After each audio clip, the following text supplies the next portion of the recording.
लगती है, वाकई में उतनी देर नहीं लगती। अब उसने सब बीज इकट्ठे कर लिए थे और उन्हें फेंकने बाहर जा रहा था। इस वक्त मैंने उसे बतलाना ज़रूरी समझा कि इस तरह किसी के घर में घुस आना ठीक नहीं होता, और फिर कभी बताना।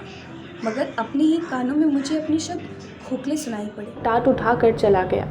मैं हक्का बक्का उसे देखता रहा। मैं कुछ समझ नहीं पा रहा था कि मुझे क्या करना चाहिए।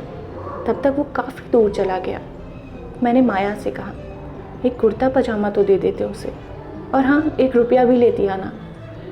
और तब मैंने भोर के धुंधलके में उस आदमी को आवाज़ दी, ओ आदमी, ओ आदमी, क्योंकि उसका नाम मुझे मालूम नहीं था। वह लौट पड़ा। माया ने लाकर एक कुर्ता पजामा और 1 रुपया मुझे दिया और मैंने बाहर निकलकर दोनों चीज़ें उसके हाथ में दे दी।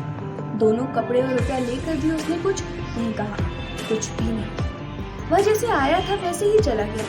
मैं कुछ देर तक उसे देखता रहा और फिर पता नहीं क्यों मुझे बहुत जोर से रुलाई छूटी। मुझे अपनी आंखें नम होती मालूम हुई और फिर अच्छी तरह आंसू बहने लगे। मुझे खुद अपनी इस हालत पर बड़ी हैरानी थी, क्योंकि मैं किसी मायने में बहुत नर्म दिल का आदमी नहीं, मगर फिर भी हर बार जैसे एक लहर से जो आकर मुझसे टकराती थी और मुझे भिगो कर चली जाती थी। माया तब तक भीतर दरवाजे पर ही खड़ी थी और मैं नहीं चाहता था कि वो या कोई ही मेरे इन बचकाने आंसुओं को देखे।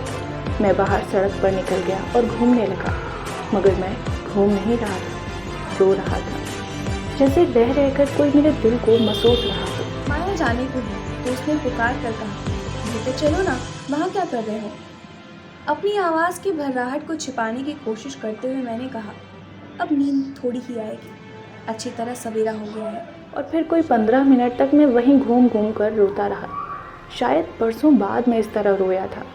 मुझे अपने ऊपर कुछ हैरानी भी मालूम हो रही थी, कुछ शर्म भी आ रही थी, और यह सोचकर कुछ खुशी भी हो रही थी कि मेरा दिल अभी मरा नहीं है। मैं नहीं जानता, हो सकता है इसलिए मैंने अपने आंसुओं को कुछ ढील दे रखी हो, मगर इतना मैं जानता हूँ कि वो बेईमान आंसू न थे। शायद उस आदमी के दिल की घुटन थी जो इस वक्त मेरे आंसुओं की शक्ल में बाहर आ रही थी, क्योंकि मुझे लगता है कि जैसे कभी आग के एक ही गोले से छिटक कर ये सारी सृष्टि बनी थी, वैसे ही किसी कुम्हार ने गीली मिट्टी के एक ही गोले से सब इंसानों के दिल भी बनाए थे और उनका साज कुछ इस तरह मिलाकर रख दिया था कि एक कदर दूसरे के सीने में जाकर बजने लगता है।